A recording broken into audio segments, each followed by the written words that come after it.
Today I was telling about how to create Instagram QR code.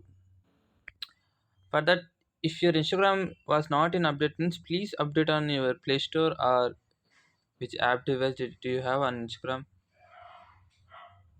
I click on Instagram. It was update. I was opening. After that, I was click on profile. Here we need to click on edit profile or share profile. So my QR code was done. I was copying that. So it was. So if you like to edit your QR code means you need to click on QR code. So here we will change the background color. After that you need to edit your QR code means. So here we have different types of emojis. I was choosing one emoji like this. We have different types of emojis. So like this we can edit our QR code.